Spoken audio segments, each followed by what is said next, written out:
it still gives me goosebumps. It came up and I was like, hey, I'm running for state assembly, wondering if you know who you're voting for. And he's like, I don't vote. I just don't. I don't think that it's going to change anything. But we got into talking, and he had a grandson that he was raising who's autistic and nonverbal. And we talked about the fact that, like, okay, he goes to a public school, that IEP, that's political, and they're depending on you not to engage. And if you want to change things, if you want to make things easier for your family and families like yours, you need to be showing up to vote. Good morning, everybody, and welcome to Civic Media Mornings. I'm Dr. Kristen Lyerly with Greg Bach, hanging out pitching in to help out Pat Kryla so that he can do his grandpa duty. And we are joined this morning with a woman who inspires me and has inspired so many of us, not just up here in Northeast Wisconsin, but across the state. She is the chair of the Democratic Party in Outagamie County and former candidate for Assembly District 56, but so much more. Welcome this morning, Emily Tseffos. Thanks for having me. I'm so excited to be here bright and early with y'all. Well, thank you for popping in and visiting with us. And before we even get started, I just want to say thank you for the work that you have done. You ran an inspirational race. You've been so visible on social media platforms, in the community, as a leader who people know they can turn to for solid information. And when we felt low, you've always been that person who's been able to lift us up. So I have so much gratitude for you, and I'm so excited to see what the future holds. Let's talk a little bit about the race. Let's talk about the race that you ran. You were in a rural district. The numbers were not in your favor, yet you were out there every day knocking doors. You knocked over 3,200 doors. What did you learn from your experience? Yeah. It was a pretty thank you for the kind words. You are also an inspiration. Greg, I don't know you well. You seem like you'd be an inspiration as well, so thank you. Thank you. But I think, like, for the district, it was never going to be, I mean, lightning could have struck in a different year. It was never going to be something that was easily flipped. But I think, like, my big takeaway is that there's no writing off of anybody. And I think that the conversations that I had at those doors, and in communities when I show up for events or just forums and things like that, like, they're worth having. And there's so many people that, we depend on an electorate that doesn't know all the nuances of policy, and the real world impacts and implications. And that's why you see people that frankly don't have to show up. Like you just mentioned, accountability, right? They don't have to show up because the people are working too hard, and are too just in their lives, to really dive into hey, wait a minute, this problem might be solved with a policy decision that was made. And for me, it was about letting them know, right? Like, to be like, well, you're complaining about this. This is how it connects to politics. This is how it connects to policy. And we could be doing better for you in Madison or in Washington. But you have to have those kind of conversations, and having those, like, really kind of instilled in me, like, that is the work that we need to be doing throughout the year, throughout the, like, not just electoral cycles, but all the time.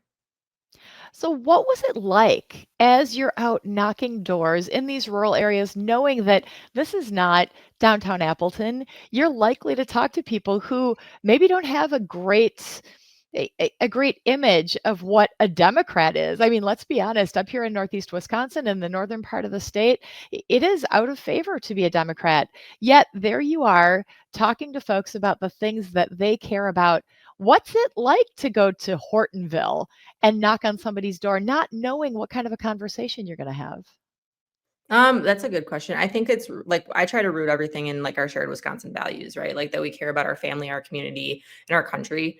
And we see the getting there in different ways sometimes. But it was about approaching those doors with respect, with an understanding that whatever they're experiencing or whatever their reality is, because we have, I always mention disinformation is huge. That I'm not going to just, like, write off what you're feeling or what you're thinking, because those are real, and we need to address those. And so it was about, like, a respect and a kindness that I think is lost in politics nowadays. And it's definitely, there are for me, it was when you were on doors, there were definite hard lines where I was like, I'm not accepting that. That's hateful rhetoric, or that is just complete false information.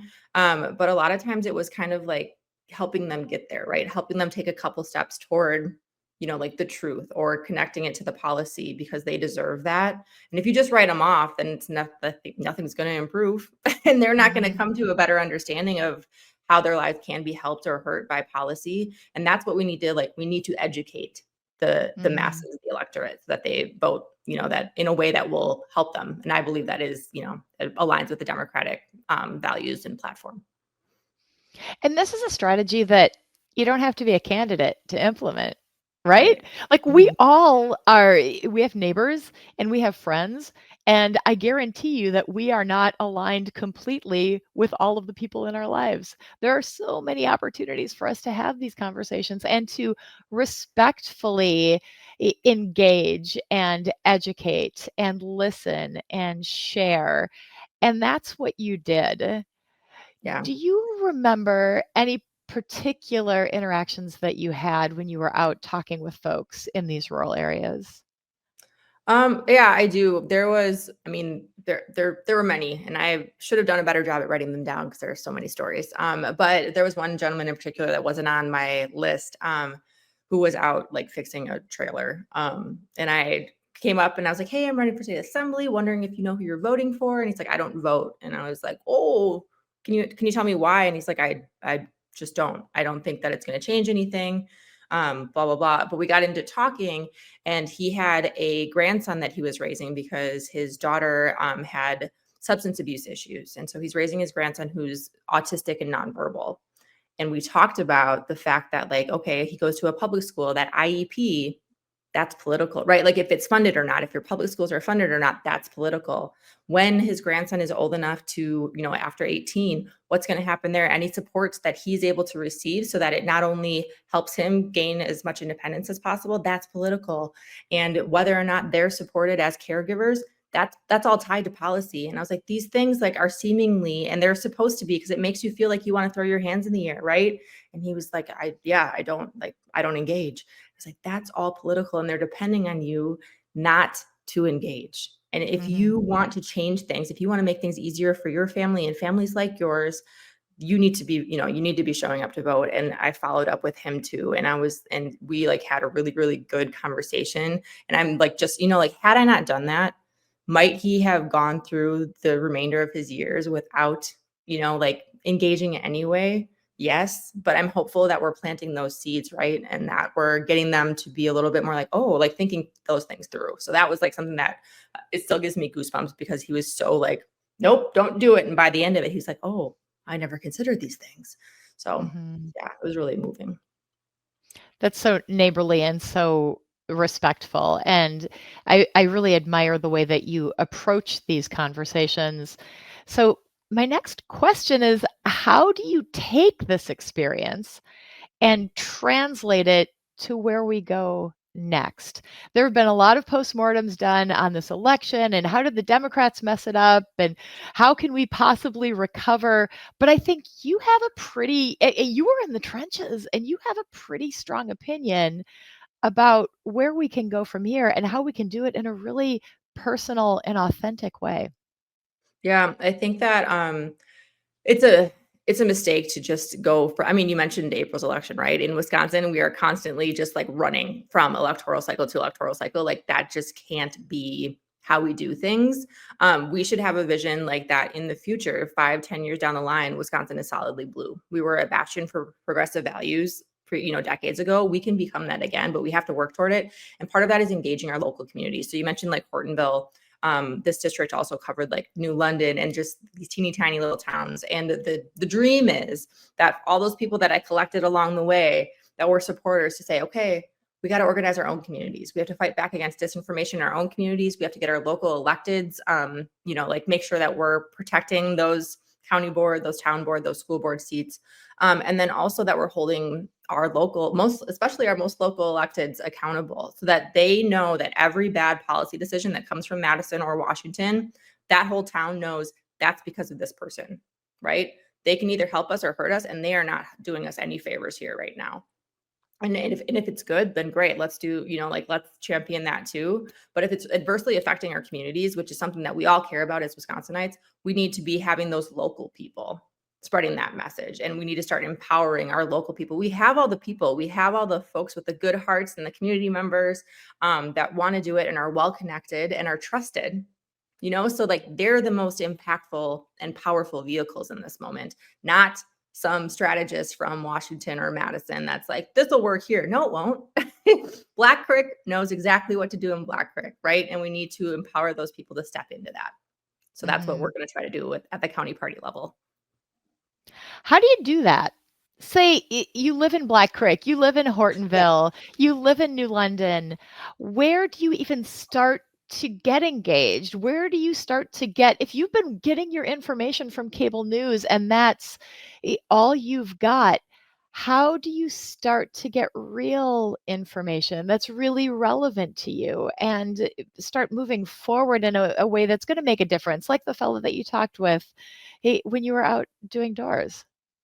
That's a good question. And we're seeing local news kind of be, shuttered, throughout the state, throughout the country. I think that for us, it's the local folks and the local impacts, right? So let's say that there is a farmer, and I'm going to use my favorite farmer in Maple Creek right now, because we talked about like if and when mass deportations happen, what's going to happen to our agricultural communities, our agricultural industry. And we talk about like, we need to not make it this blue city sanctuary kind of thing. It needs to be like, this is happening in your backyard. This is affecting your neighbors kind of thing, but they need to step into that. So like what we're doing in different communities across Outagamie County right now is trying to gather a couple of folks that are like kind of have their ear to the ground and they're paying attention to what's happening in Facebook groups and what people are talking about at the grocery store, at the bar, or whatever it is.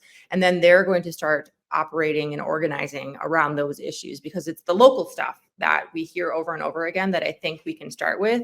That is not, we don't need we don't need journalists from the New York Times coming out to tell these stories. It can be our local folks. So in New London, for example, they have Haitian newcomers in that community. And we are trying to say, okay, what does it look like to dispel misinformation or hateful rhetoric around these folks that are doing their best. They're working really hard and they're living amongst you all. And part of that is going door to door and saying, hey, I live here and I know these people and here's what's happening, so that you can have a face-to-face conversation. So it's not just like the rumor mills that exist online, because people are terrible in a digital sense. And they're a lot There are no meaner. consequences. When Yeah. you're just interacting on Facebook, you just put a message out there and there's nothing coming back to you. So you don't Right. really know how they feel. But when you're standing there in your community, and I hear you saying part of it is it's all local, all politics are local, but also it's not about the election. It's about everything that leads up to the election. So that organizing needs to start now, even though we're working toward the election in April and we're working toward the midterms, which are in November of 2026, that all needs to begin now. Now. Yes, exactly. And to show up 3 months before any election and be like, we got it. You're going to turn out the exact same people you always turn out in a large sense. But if we really want to build toward a blue Wisconsin, toward a political leadership, I guess, that reflects where we want to go as a nation or as a state, we really need to be doing that on the ground work right now that is day to day and rooted in our communities. And that is like from our own people, which is the most trusted vehicle. And Emily, you do so much on social media. We can find you at emilytseffos.com. If people want to reach out to you, they can find you at team@emilytseffos.com. And of course, they can follow you on TikTok, Instagram, Facebook. I just love your TikToks. Hi, this is Emily Tseffos. I'm your candidate for Assembly District 56. Not anymore, but you're still Emily Tseffos and you're educating and you're pulling people together, which is the beauty of who you are and what you do. What's next for Emily Tseffos in the waning seconds that we have before we need to go for break? Oh man, I have a big long to-do list before the new year of just getting my life back on track. I feel like when you're campaigning, it kind of goes to the side. But I don't like, we'll stay tuned, I guess. Follow me on all the things and we'll just see what happens in 2025. I really appreciate being on here. Thank you guys so much. Just the beginning, sister. Thank you for spending the morning with us. Always so good to see you. Bye. All right. Bye-bye.